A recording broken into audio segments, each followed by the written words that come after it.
We're actually going to be looking at a passage today, Judges 18, where God had a plan. He had actually an assigned plan for this tribe, Dan, to do something, but they were bozos and didn't listen to him. So we're going to read this story. I'm going to read through it real quick and have a little bit of fun with it because the Bible's fun and it's weird and quirky. And that's me. So we're going to read that. All right? So, verse 1, in those days there was no king in Israel. And in those days, the tribe of the people of Dan, they were seeking for itself an inheritance to dwell in. For until then, no inheritance among the tribes of Israel had fallen to them. So the people of Dan sent 5 able men, not unable men, but able men from the whole number of their tribe, from Zorah and Eshtaol, to spy out the land and explore it. They're going to go find some land. And they said to him, go and explore land, because that's what you do when you spy out and explore it. You tell people to do it. And they came to the hill country of Ephraim, to the house of Micah. Do you guys remember Micah from last week? Yeah. So these guys are wandering around. They run into Micah, and they lodged there.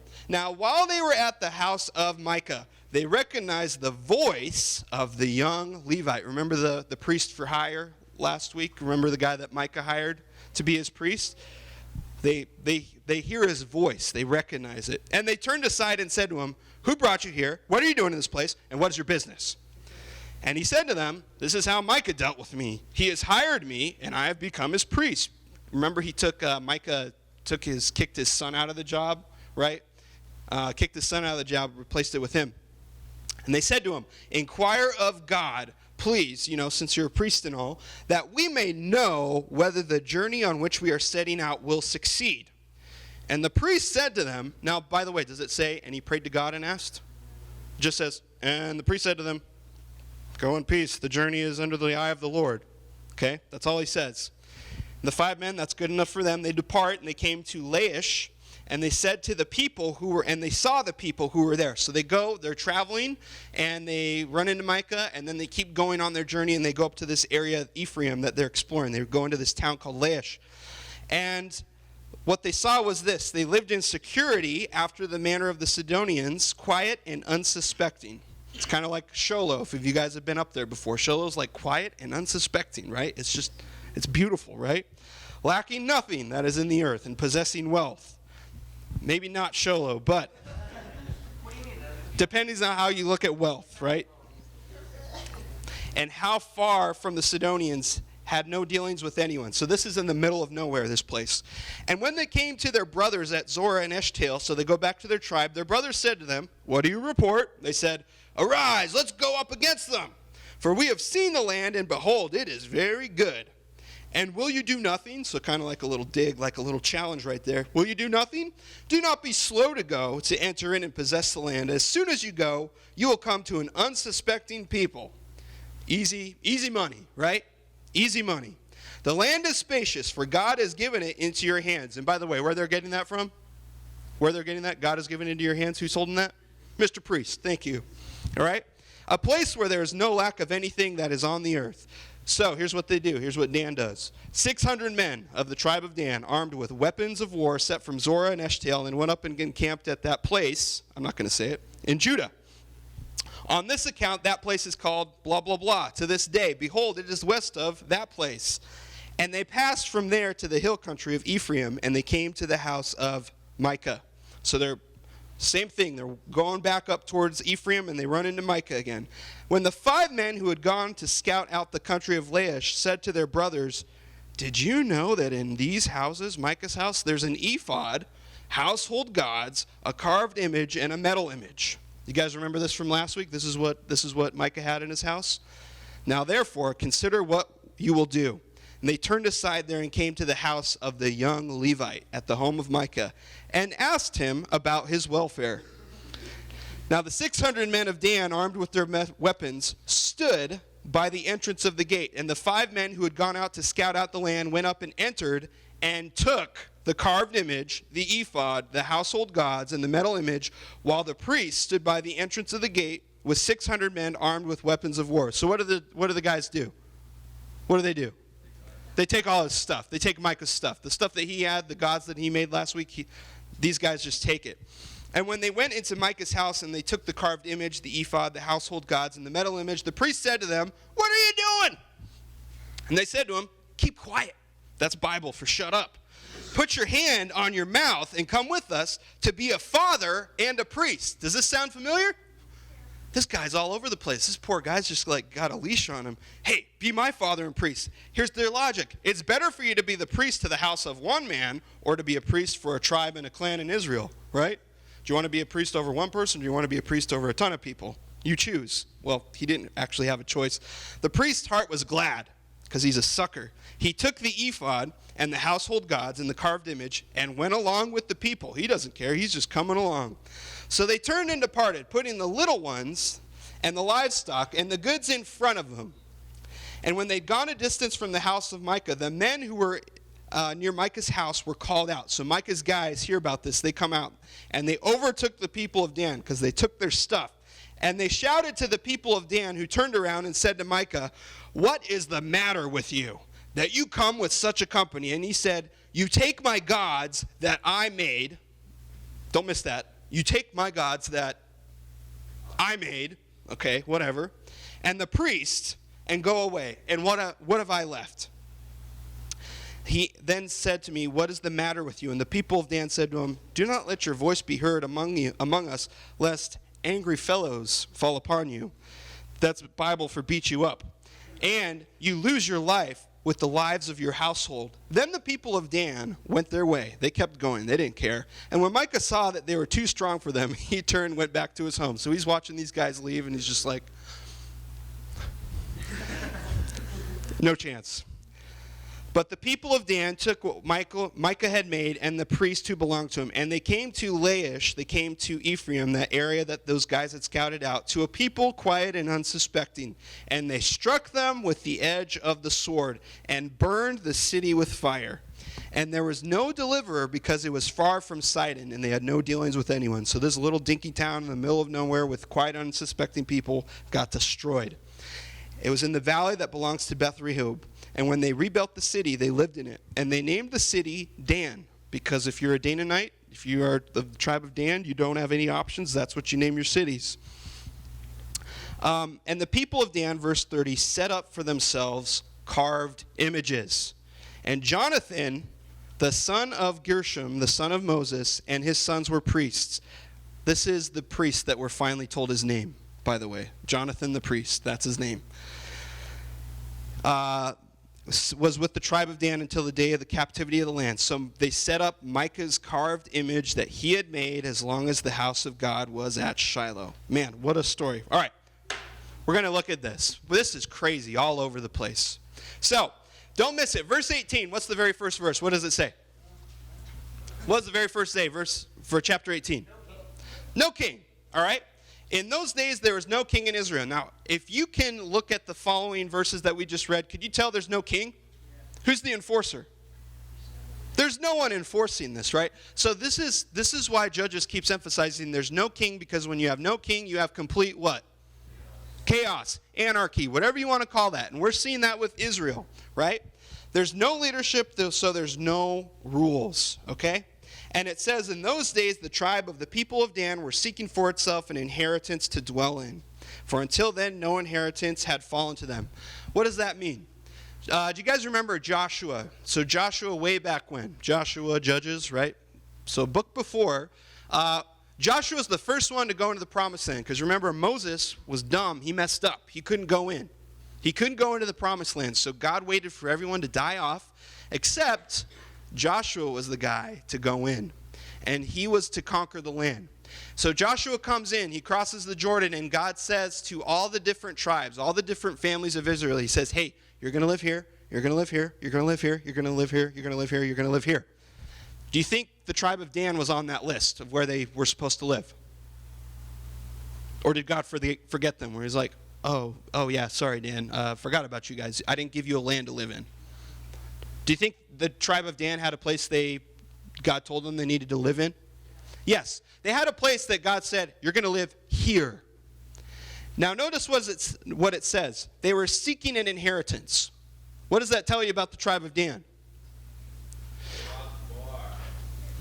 Well, so here's the key. So when Joshua came into the land, does that mean he conquered all of it? He stepped over the Jordan and it's like, it's all mine now. No. They still had to go out and what? They still had to go out and fight for it. They still had to go out and conquer it. Now the other tribes, they did that. The other tribes went out and did what they were supposed to do. God said, this is your land. And they're like, okay, let's go.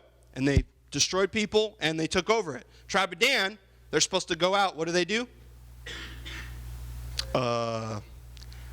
It's just not a good day to go out and fight. They didn't take it over. The tribe of Dan was disobedient. They were not doing what God told them to do. God had said, this maybe is your land. This place might be your land. What does he say? This is your land. He's speaking things into reality. He says, this is your land. You already have it. You just have to go and take it. Go take it. And Dan's here making excuses like, I don't know what their excuse is. They just didn't do it. They didn't take over like they were supposed to. And now what's their solution? So they haven't found a place to inherit like God told them, here's where you're supposed to go. So what's their solution? What do they decide to do? What do they decide to do? Do they decide to go back up to the place God told them to go and take it over? Where are they going now? Someplace else. They got to go someplace else. Now, we know from the story, they send 5 guys to go scout it out. In the story, this place that they're looking at, this country of Ephraim, right? This area of Ephraim, like northern Israel, it's a nice place, right? But how do they describe the people there? Quiet and unsuspecting. Easy. Easy. What were they seeking out? Were they seeking out comfort, would you say? They wanted the easy road. So the tribe of Dan, they looked at what God said you need to do. You need to take this over. It's going to be a little bit difficult. It's going to be a little hard. And tribe of Dan's looking at this like, nah, I don't think so. I'm going to go over here. I'm going to go the easy route. Now, can any of you, I know probably none of you in here, can any of you resonate with that? Like God says, do that. You're like, that? Really? What about this? This is better. This is easier. That's me, right? God tells me go up share the gospel with someone. I'm like, really? That's hard, right? I don't want to do that. Or you need to do this. Whatever the case may be, we like the easy road. And tribe of Dan, they're doing the exact same thing.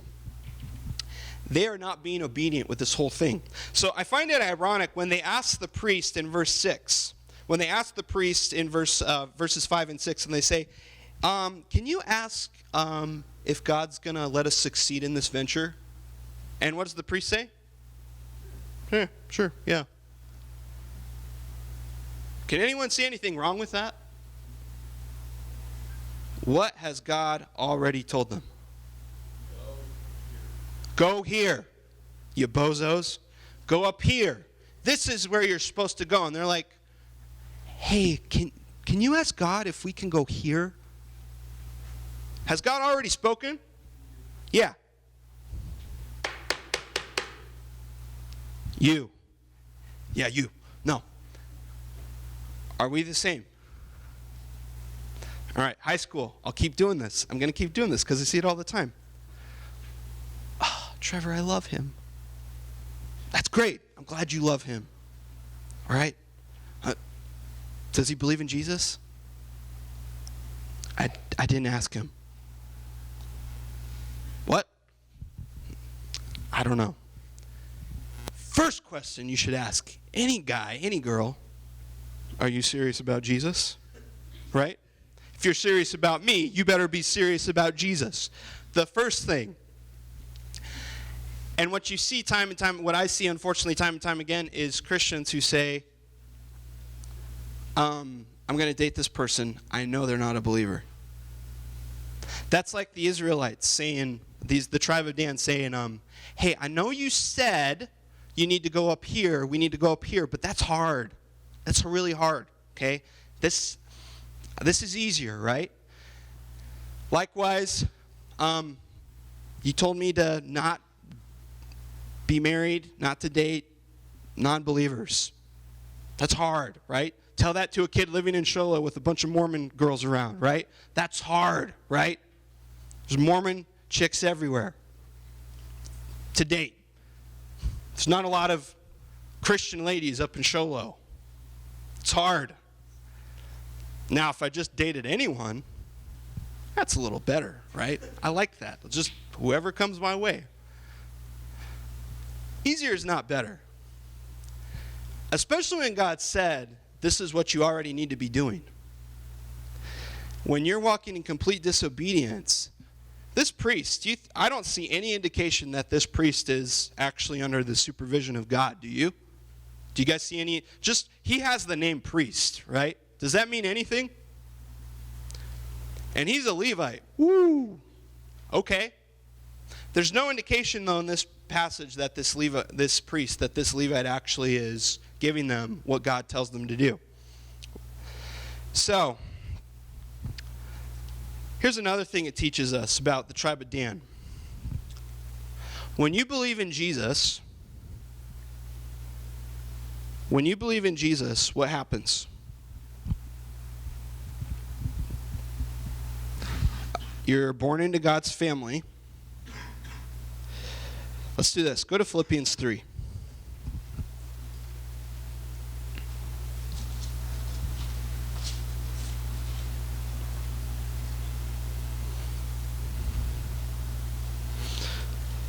So, Philippians 3, verse 9. When you become a Christian, this is what Paul says. Philippians 3, verse 9. Be found in him. Be found in who? Him, and him meaning Jesus. Good guess, right? Be found in Jesus, not having a righteousness of my own that comes from the law, that comes from doing all these things, but the righteousness which comes through faith in who? Christ. The righteousness from God that depends on faith. Do you guys realize that when you believe in Jesus, God's perfection, everything that Jesus did, which was perfection, is credited to your account? Your bank account when you're a believer is, you're not just at zero, you've overdrafted. You're in the red. You have nothing, right? Your bank account, spiritually speaking, you got nothing. But when you believe in Jesus, God credits to your account Jesus' perfection. Your bank account just goes up. You are already righteous. You are already perfect. Did you see that? Yeah, becoming Don Ingram. You are already perfect in God's eyes. Now, do you guys feel like that? Do you guys feel perfect? Okay. Some of you guys are like, yeah, well, he's perfect. Fine. You don't feel like that, but in whose eyes are you perfect? God's eyes, you are already perfect. Just like God told the Israelites to say, this is your land. Had they conquered the land yet? Had they conquered the land yet? Had they actually gone up and fought yet? No. But what had God already told them?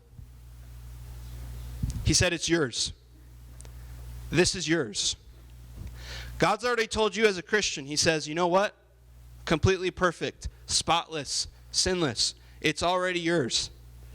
And you get the opportunity as a Christian to basically go out, live within that reality, and fight every day.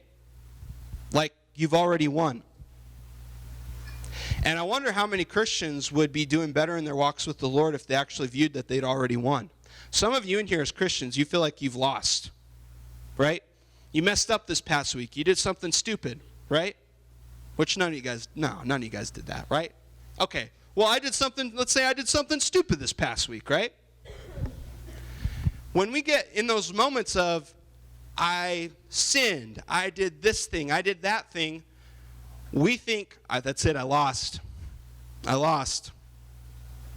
Satan's sitting here like, yes, you think that. And God's like, I already told you what?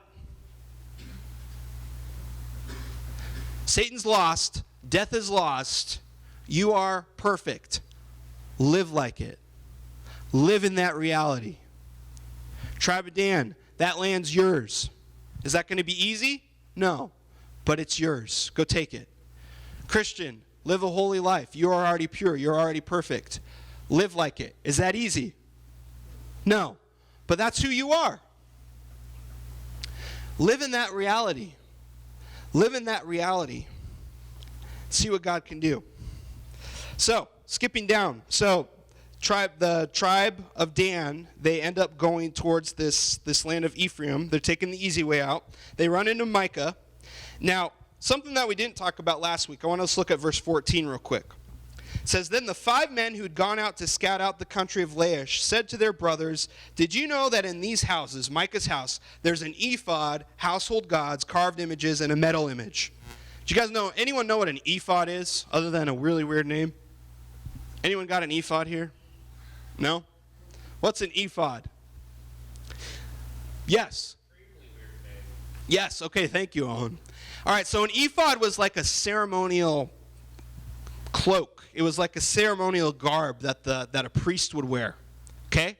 This is stuff that God actually said, you need to make this. You need to make this to be part of worship as a Jew. This is what you wore in the ceremony if you were a priest. So you got an ephod, and then what do you have after that listed? Household gods, carved image, metal image, which we've already established last week. Is that anywhere taught in the Bible? It is, but what's said in the Bible about that? Don't do it, right? Don't do it. So do you see how we've got stuff that God said you should do, and then we've got stuff that these people came along and said, let's just add that.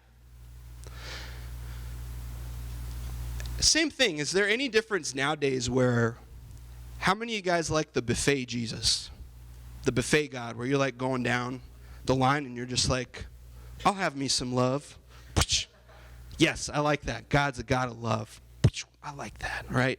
And then you get to things like last week where we talked about God's a jealous God. I don't like that. I'm going to go to something else, right? Okay? Yeah, Jesus is the only way to heaven? I guess so. All right, I'll take that, right? People who don't believe in Jesus are going to suffer eternally in hell. I don't like that. That's gross, right? Oh, God says not to date non-believers. I definitely don't like that. I'm just going to... We do the same thing now, right? You see how Israel's just making their own God? They're picking and choosing. Be very careful, students. This book has stood the test of time. This book has stood the test of time. God has already said, God has spoken. It says in Hebrews, God has spoken. You know where he's spoken? This. Does anyone want to put words into God's mouth? Do you want to stand before Jesus someday and say, hey, I put some words in your mouth that you never said, and it actually hurt and damaged a lot of people? Do you want to be that person? No, you do not. What we see the church, though, do right now is we're compromising. We are compromising. Lots of things now that we see. We see churches compromising on their stance on homosexuality. We see churches compromising on, is this book even, can we trust it? We see churches saying, well, God didn't actually create. It was the process of evolution. Just believe that. If we're doing that with the Bible, we're ripping things out that God wants to be there. This is what's there. Whether you like it or not, do you think there's things in here that I absolutely love? Do you think that, or do you think, better question, do you think there's some things in here that make me a little bit uncomfortable? Are there things in the Bible that you guys read where you're like, why'd you have to say that? Yep, Song of Solomon. I'm not going to go there, right? Talk to me in 10 years, all right? Song of Solomon's a great book, right? but not till you're older. There's things in the Bible that make me uncomfortable. There's things in the Bible that I'm like, really? I don't like that. I don't like that. However, God has proven his word to be true. God has proven that I need to trust him. And let me ask you this. Are there some things, this is recorded, keep in mind, are there some things that your parents do that you don't like? Like you being involved. Like that involve you, like, hey, go do the chores. Now, I know you guys have never complained about doing chores in here. Or cleaning up the dog poop. Anyone who has that job, God bless you. Especially if it's been raining recently, right? All right? So, point being, there's some things your parents ask you to do that you don't like, except you have to do it, right? And if they give you the, well, it's good for you, it's like, well, how's cleaning up dog poop good for me, right? You know why? Because when you're a parent, you're going to have to clean up your own kid's poop, right? It's actually preparing you for it. There, I said it, right? It's preparing you, right? Your parents, they have your best in mind, but you got to listen to them. God, the same way. He's like, you got to listen to me. You got to trust me. You got to trust me. I'm leading you into something better. And the tribe of Dan, we see them, they just missed it. They did not trust in what God said. And then as we wrap up, they end up torching this place. They end up stealing all of Micah's stuff. Micah goes after them. He's like, there's no way I can beat these guys. He runs back home. And they end up burning this town and rebuilding it. And what do they do in verse 30? After everything is said and done, what do they do? What does it say in verse 30? What do they do? Where do they end up after all of that? What do they do? Verse 30, look at it. What do they decide to do? They set up the idols. And whose idols? Micah's idols. They end up in an even worse place. So they get this easy land. Awesome. Good for you guys. But where do you end up? You end up with some idols that you stole, that you pillaged. You could argue that they ended up in an even worse place. And guys, that's what we do when we depart from God's plan. When he says, this is what you need to do. You either end up in, here's what happens. You either end up in this exact same place from where you started. It's like you see this fork in the road, and God's like, go this way. And then you see your way, and you're like, I'm going to go my way. You go your way for about 10 years, or 5 years, or 3 years. And then you realize, man, this was a dumb decision. Where do you end up? Right where you started from, fork in the road. And you're thinking to yourself, 10 years ago, 3 years ago, 5 years ago, I wish I would have chose the other way, but you're in the exact same place. Or possibly worse. You went down that road for a long time. You went down that road, did your own thing for a while, and you lost a lot from it. You did some things that you can't take back. These guys, they went down that road, and they ended up in the exact same place, if not worse, than they already were. We need to listen to God. We need to trust him. We need to be careful about making God who we want him to be, blending our view of him with things that we like, things that we don't like. We got to read the Bible. We got to know it. So guys, let's not be like the tribe of Dan. Let's listen to him. Let's go out and conquer. Let's live like we're supposed to live. Let's go. Let's not take the easy road. Let's not take the easy way out. Let's live like we're supposed to live. Let's go out and conquer like we're supposed to conquer. And live like you're a Christian who's already perfect, who's already sinless. Just live that out this week and see where that takes you.